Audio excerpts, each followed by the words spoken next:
এখন আমাদের মাঝে মূল্যবান নসিহত ও তালিম ও আখরি মুনাজাত আজকের মাহফিলের পরিচালনা করবেন আমার শিরতাজ শিরমকুট মদিনার জামাত কামাল্লা দরবার শরীফের সম্মানিত পীর মুর্শিদ কেবলা পীরে কামেল শাহ সুফি আলহাজ হজরত মাওলানা শাহ আবু নসর মোহাম্মদ সাইফুর রহমান খন্দকার পীর সাহেব হুজুর কেবলা।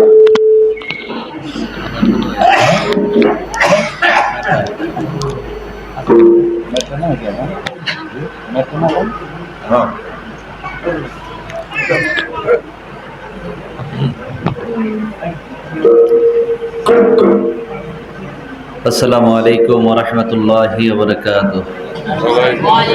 আলহামদুলিল্লাহ নাহমাদুহু ওয়া নাস্তাঈনুহু ওয়া নাস্তাগফিরুহু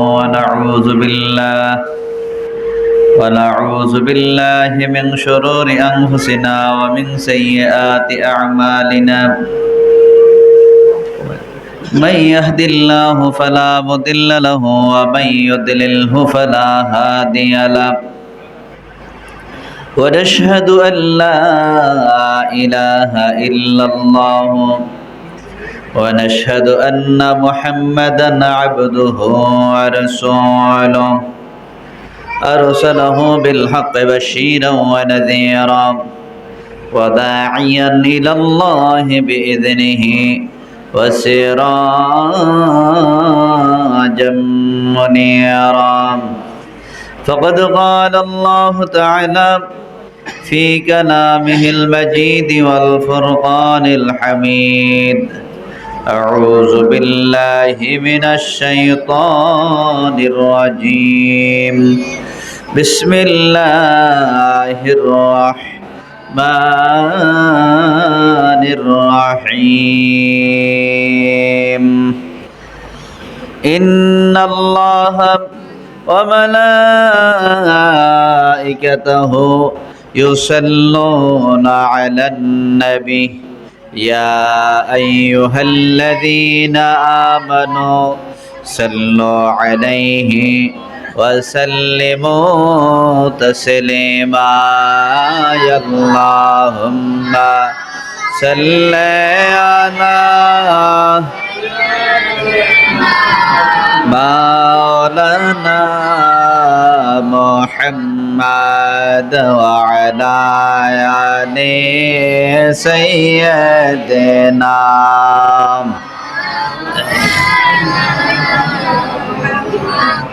اللهم صل على مولانا محمد وعلى آل سيدنا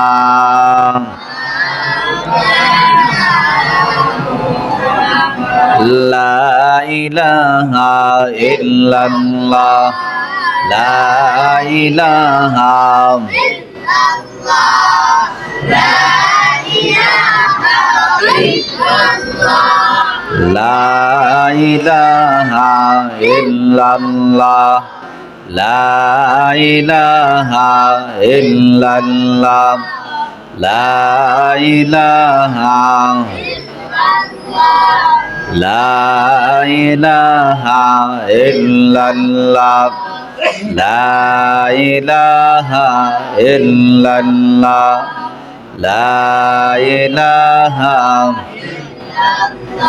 لا إله إلا الله محمد رسول الله صلى الله عليه وسلم قرة عيني بك يا رسول الله সকলে বলুন আলহামদুলিল্লাহ আরেকবার বলুন আলহামদুলিল্লাহ মহান আল্লাহ পাক নিকট লাখ কোটি শুকরিয়া যেই মহান আল্লাহ পাক আপনাকে আমাকে আজকে এই মালিতা খানকায়ে কামাল্লা দরবার শরীফের মাসিক তালিমের মাহফিলে আপনাকে আমাকে আসার এবং বসার মতো তৌফিক দান করেছেন।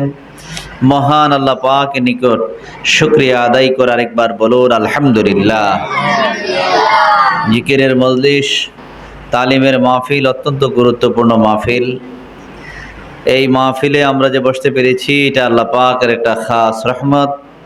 আল্লাহর রহমত ছাড়া কোনো ব্যক্তি ভালো কাজ, নেক কাজ করতে পারে না। আল্লাহ যাদেরকে ভালোবাসেন, আল্লাহ যাদেরকে মায়া করেন, তাদেরকেই ভালো কাজ করার মতো আল্লাহ পাক সুযোগ করে দেন। তাই মহান আল্লাহ পাকের নিকট শুকরিয়া আদায় করে আরেকবার বলুন আলহামদুলিল্লাহ, আরেকবার বলুন আলহামদুলিল্লাহ। এই পৃথিবীর জমিন আল্লাহ পাক আপনাকে আমাকে এই জমিনে প্রেরণ করেছেন, পাঠিয়েছেন একমাত্র আল্লাহর ইবাদত করার জন্য। কার ইবাদত? আল্লাহ পাকের ইবাদত করার জন্য। এখন আল্লাহর ইবাদত কিভাবে করবেন, কোন নিয়মে করবেন, কোন সিস্টেমে করবেন, এগুলা বোঝার জন্যই আল্লাহ পাক যুগে যুগে অসংখ্য নবী রাসূল জমিনের মধ্যে পাঠিয়েছেন। জোরে সুবহানাল্লাহ। এরপরে সর্বশেষ নবী, আপনার নবী, আমার নবী, আখিরি নবী, দুজাহানের বাদশা নবী হুজুরপুর নূর সাল্লাল্লাহু আলাইহি ওয়াসাল্লামকে শেষ নবী এবং শ্রেষ্ঠ নবী হিসাবে, খাতামুন নবিয়্যিন হিসাবে জমিনে পাঠিয়েছেন। জোরে সুবহানাল্লাহ। ওই নবীর আনুগত্য করা, ওই নবীর পথে চলা, ওই নবীর আদর্শ মেনে চলা আমাদের উপরে কি ফরজ? আমাদের উপরে কি? কেন আল্লাহ পাক বলছেন লাকাদ কানা লাকুম ফি রাসূলিল্লাহি উসওয়াতুন হাসানাহ। রাসূলের আদর্শের মধ্যেই রয়েছে আমাদের হাসানা, কল্যাণ রয়েছে, উত্তম আদর্শ রয়েছে। এবং আল্লাহ পাক অন্য জায়গায় বলছেন আতিউল্লাহ ওয়া আতিউর রাসূল। আল্লাহর আনুগত্য, রাসূলেরও আনুগত্য। আল্লাহর আনুগত্যও করতে হবে, রাসূলের আনুগত্যও করতে হবে। রাসূলের আনুগত্য করা, ওই রাসূলের আনুগত্য ছাড়া কোনো ব্যক্তি আল্লাহ পাকের নৈকট্য হাসিল করতে পারবে না। কেননা রাসূল সাল্লাল্লাহু আলাইহি সাল্লাম নিজের থেকে বানিয়ে কোনো কথা বলেন নাই, যা বলেছেন আল্লাহর কথাই বলছেন। কার কথা বলছেন? আল্লাহর কথাই বলছেন। যার কারণে আল্লাহ পাক বলছেন ওমা ইয়ানতিকু আনিল হাওয়া ইন হুয়া ইল্লা ওয়াহয়ুন ইউহা। আমার নবী যা বলে রে সব আমার কথাই বলে, নিজের থেকে বানায়া বানায়া কোনো কথা বলে না। কিন্তু আমরা নিজের থেকে বানায় বানায় কথা বলি, কম বেশি করে কথা বলি। রাসূল সাল্লাল্লাহু আলাইহি সাল্লাম মানুষদেরকে হেদায়েতের জন্য, মানুষের কল্যাণের জন্য জমিনে সুন্দর সুন্দরভাবে মানুষদেরকে সুন্দর ভাষায় কথা বলে বলে আহ্বান করেছেন। তারপরও আল্লাহ যাদেরকে হেদায়েত দান করেছেন তারাই দ্বীনের পথে, ইসলামের পথে আসতে পারছেন। আবার কিছু মানুষ নবীজির কথা শোনার পরও, নবীজির দেখার পরও তারা কালিমা পড়তে পারে নাই। কালিমা পড়তে পারছেন? তারা মুসলমান হইতে পারে নাই। নবীজির আদর্শগুলা দেখার পরও তারা ইসলামের ছায়াতলে আসতে পারে নাই, বরঞ্চ তারা কুফরির মধ্যে চলে গেছে। তাদের চিন্তা হলো আমরা যদি নবীরে মানি তাহলে আপনাকে আমাকে ভালো হয়ে যেতে হবে। এখন তারা কিছু লোক আছে মন থেকেই চায় না যে আমি ভালো হই, মন থেকে চায় না আমি কি হই, ভালো হই। যে আমি ভালো হয়ে গেলেই তো নামাজ স্মরণ লাগবো, আমি ভালো হয়ে গেলেই তো সত্য কথা বলা লাগবে, আমি ভালো হয়ে গেলেই তো এই কাজগুলো করা লাগবে। এখন কিছু লোক আছে ইচ্ছা করেই কয় না আমি ভালো হইতে চাই না, আমি খারাপ পথে চলতে চাই। আছে না এরকম লোক? হ্যাঁ, সবার আছে কিনা? এরকম কিছু লোক আছে। এই মানুষগুলা ভালো হতে চায় না।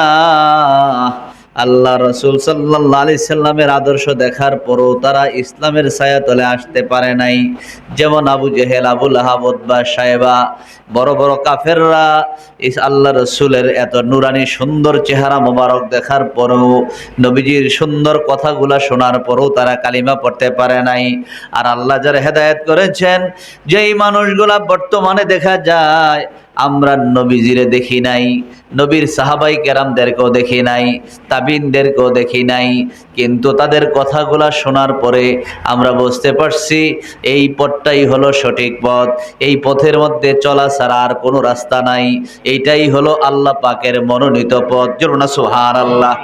কেননা ইসলামটা হলো আল্লাহর মনোনীত, ইসলামের বাহিরে যাওয়ার কোনো রাস্তা নাই। কেননা ইন্নাদ দীনা ইনদাল্লাহিল ইসলাম, আল্লাহর মনোনীত ধর্মের নাম কি? আল্লাহর মনোনীত ধর্মের নাম হলো ইসলাম। ইসলামের বাহিরে যাওয়ার কোনো রাস্তা নাই, ইসলামের বাহিরে যাওয়ার মতো কোনো পথ নাই। তুমি যদি ইসলামের পথে চলো, আল্লাহর নবী ফরমান, তুমি যদি আল্লাহর পথে চলো, আল্লাহ পাক আপনার জন্য আমার জন্য জান্নাতের রাস্তাটা সহজ করে দিবেন। তাহলে যে ব্যক্তি আল্লাহর পথে চলতে চায়, আল্লাহ তার জন্য জান্নাতের রাস্তা সহজ করে দেয়। আবার যে ব্যক্তি খারাপ পথে চলতে চায়, আল্লাহ কয় আমি তারে খারাপ পথটাও সহজ করে দেই, কারণ আমার কাছে এত মায়া। আল্লাহর কি মায়া? বিসমিল্লাহর মধ্যে দেখেন দুইটা শব্দ, বিসমিল্লাহির রহমানির রহিম। রহমানও আছে, রহিমও আছে। দুনিয়ার জমিনে যখন কোনো কাজ করতে শুরু করতে হয়, তখন বিসমিল্লাহ করে যখন শুরু করে, তো আল্লাহর নামটার মধ্যে আল্লাহ নামের শুরুতে বলে, আল্লাহ তোমার নামে শুরু করছি, তুমি অতি দয়ালু, অতি মেহেরবান। এত দয়ালু রহমান এবং রাহিম। তাফসীর কারকগণ বলছেন রহমানুদ দুনিয়া, রহমান নামের মধ্যে এত মায়া রে, রহমান নামের মধ্যে এত মায়া। আল্লাহ পাক বলেন, বান্দা যে ব্যক্তিটা নামাজ পড়ে না আমি তারে খাওয়াই, যে নামাজ পড়ে তারও খাওয়াই, যে আমার আল্লাহ বইলা ডাক দেয় না আমি তারে খাওয়াই, যে আমার আল্লাহ বইলা ডাক দেয় তারও আমি খাওয়াই। কেউ খাওয়াই কিনা? কয় যে এই লোকটা আল্লাহর স্বীকার করে না তাকেও সূর্যের আলো দেয়, যে আল্লাহর ডাকে তারও সূর্যের আলো দেয়। তাহলে বোঝা গেল আল্লাহ পাক বলেন, এই মানুষ, ও দুনিয়ার মানুষ বুঝো, রহমান নামের মধ্যে এত মায়া, কিন্তু দুনিয়াটা আল্লাহর কাছে এত ছোট, দুনিয়াটা আল্লাহর কাছে এত মূল্যহীন। আপনি মনে করেন আপনার কাছে একটা যদি মূল্যহীন জিনিস হয়, এটা যদি ফেলে দেন, এটা কি করছেন? এটা আপনার কোনো কাজই আসে না, এমন একটা জিনিস আপনি ফেলে দিলেন। এখন ফেলে দেওয়ার পরে কে নেয়, এটা নিয়ে কি আপনার কোনো ফিকির আছে? সবাই কোনো ফিকির আছে? আপনি মনে করেন কতগুলা মশার ডানা, মশা মাইরা, মনে করেন সারা রাত্র আপনার মশা কামড়ে দিকে কয়েকজনে মিললে কতগুলো মশা মাইরা বাইরে ফেলাইছেন। এখন ফির ভাই খায় না, মাছি খায় না, বিড়ালে খায় না, কুকুরে খায়, এটা নিয়ে কি আপনার কোনো ফিকির আছে? কোন সবাই বলেন কোনো ফিকির আছে? কিন্তু আল্লাহ পাক বলেন, এই দুনিয়াটা আমার কাছে একটা মাছির ডানার মতো না। ইন্নাল্লাহ আইয়াদরিবা মাসালাম মা বাউদাতান। আল্লাহ উদাহরণ দিতে কোরআনের মধ্যে বলছেন, এই দুনিয়াটা আমার কাছে একটা মাছির ডানার মতো না, একটা মাছির ডানার মতো না। যদি মাছির ডানার মতো মূল্য আমার কাছে মনে হইতো, তাইলে একটা কাফেরকে এক ডোক পানি খাইতে আমি আল্লাহ দিতাম না। তাহলে বোঝা গেল এই দুনিয়ার জমিনে আল্লাহ পাক বলেন, আমি তো কাফেররাও খাওয়াই, ইমানদাররাও খাওয়াই, যে আমার আল্লাহ কইয়া ডাক দেয় তারও খাওয়াই, যে আমার আল্লাহ কইয়া ডাক দেয় না তারও আমি রিজিকের ব্যবস্থা করেন কিনা? কিন্তু আল্লাহ পাক বলেন, এই দুনিয়াটা, দুনিয়ার মধ্যে আমার মায়া, রহমানুদ দুনিয়া রাহিমুল আল আখিরা। রাহিম নামটা এমন দয়ালু, একমাত্র ইমানদার মোমেন বান্দার জন্য। আখিরাতে আল্লাহ পাক বলেন, ওই আখিরাতে আমি মোমেন বান্দাদের জন্য আমি এত মায়াশীল হয়ে যাব, তাদেরকে আমি এত মায়া করব রে, আমি আমার সুখের জান্নাত দিয়া এই বান্দাগুলারে খুশি কইরা দেব। যেমন সুবহানাল্লাহ। এই জান্নাত পাইয়া বান্দাগুলো এত খুশি হয়ে যাবে। আল্লাহ জান্নাতি বান্দারা যখন জান্নাতে যাবে, আল্লাহ ডাক দিয়ে বলবেন, বান্দারা তোমার আজে আমি যে জান্নাতটা দিলাম, এই জান্নাতটা পাইয়া তোমরা খুশি কিনা? যেমন সুবহানাল্লাহ।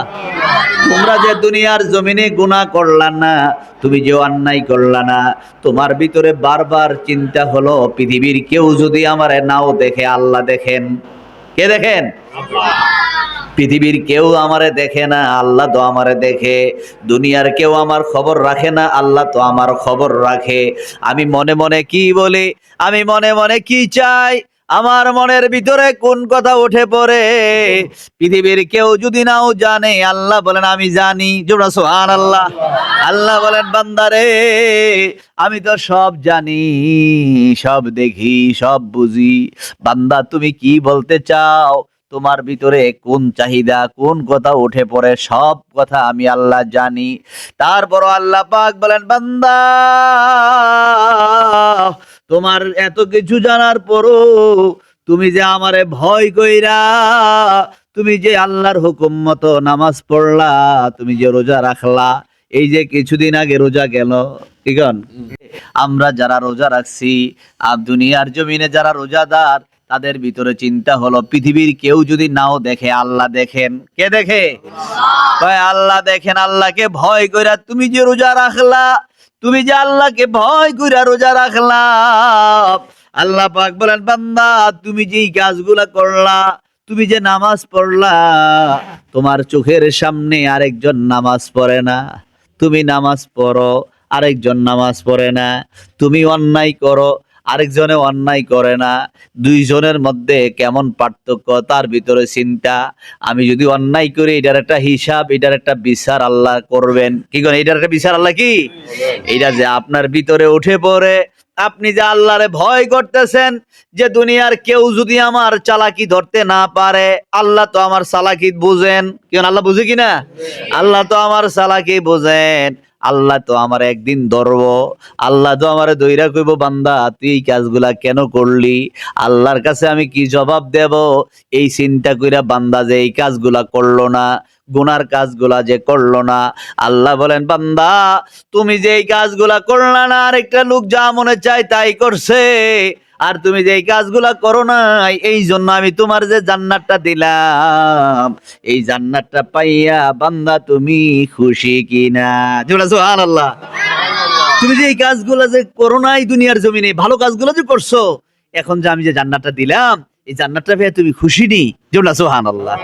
বান্দা ডাক দিয়া বলবেন আল্লাহ, আল্লাহ আমরা যদি জানতাম জান্নাতের মধ্যে এমন নেয়ামত, এমন সুখের জান্নাত তুমি আমাদেরকে দিবা, তাহলে দুনিয়ার জমিনে আমরা গুনাহ করতাম না, শুধু তোমার গোলামি করতাম, সেজদার মধ্যে ফুইরা ফুইরা তোমার ইবাদতের মধ্যে, সেজদার মধ্যে সময়টা কাটাইয়া দিতাম।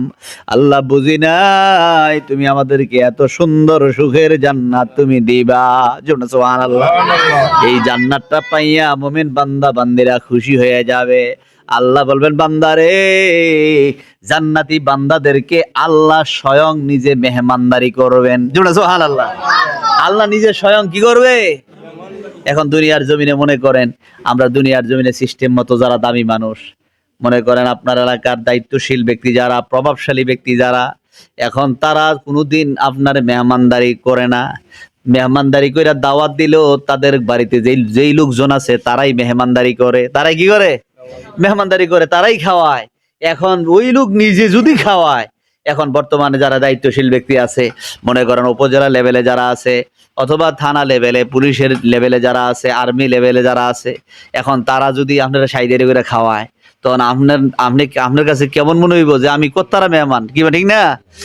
আল্লাহ বলেন বান্দা তোমার আমি আল্লাহ নিজে মেহমানদারি করব, আল্লাহ নিজে মেহমানদারি করবেন। সুবহানাল্লাহ। আল্লাহ নিজে ডাক দিয়ে কইব বান্দারে তোর কোনো অভাব আছে নি? কি অভাব আছে আমার কাছে বল, তোর অভাব আমি পূরণ কইরা দেম। সুবহানাল্লাহ। এই বান্দাগুলা তখন খুশি হইয়া যাবে, তখন বান্দাগুলা চিৎকার দিয়া ডাক দিয়া বলবে আল্লাহ যদি সুযোগ থাকে আমার আরেকবার সুযোগ দাও, জমিনে যাইয়া শুধু তোমার গোলামি ছাড়া আর কিছুই করব না। সুবহানাল্লাহ। আল্লাহ ডাক দিয়ে বলবেন না না, আর সুযোগ নাই, সুযোগ তো আগে দিছিলাম, যা করছো এতেই তোমার প্রতি আমি আল্লাহ খুশি হইয়া গেছি। তোমার প্রতি আমি আল্লাহ কি হয়ে গেছি? খুশি হইয়া গেছি। তোমার প্রতি খুশি হইয়া গেছি, তোমার প্রতি আমি খুশি হয়ে গেছি। যার কারণে আল্লাহ পাক বলেন বান্দারে তুমি যদি আল্লাহর পথে চলো, তুমি যদি আল্লাহর পথে চলো, আল্লাহ পাক তোমার জন্য জান্নাতের রাস্তা সহজ করে দিবেন। জোরে বলেন সুবহানাল্লাহ। এবার আমরা জান্নাতের পথে চলতে চাই কিনা? সবাই কোন চাই কিনা? চাই। কিন্তু জান্নাতের পথে চলার জন্য ইচ্ছা থাকতে হবে। আরেকজনে যদি কয় যে সবাই যদি পরীক্ষা পাস করে ফেল করবো কেটায়, আছেন এরকম কই না? অর্থাৎ বোঝা গেল যে লেখাপড়া করে না, বাইরে ঘুরে হাঁটাহাঁটি করে, বোঝা গেল তার চিন্তা হইলো যে আমি লেখাপড়া করে লাভ নাই, কয়দিন পরে আমি এমনি দেশ আর থাকতাম না, অন্যদিকে চলে যাবো। এই চিন্তা ভাবনা করে যদি চলাফেরা করে, তাহলে বোঝা গেল তার পরীক্ষা পাশের চিন্তা তার মধ্যে নাই। আর যার মধ্যে চিন্তা আছে, তার লেখাপড়ায় বোঝা যায় তার মধ্যে কি আছে, যে চিন্তা আছে আমার পরীক্ষায় ভালো রেজাল্ট করতে হবে। তাইলে বোঝা গেল যে ব্যক্তি জান্নাতের রাস্তায় চলতে চায়,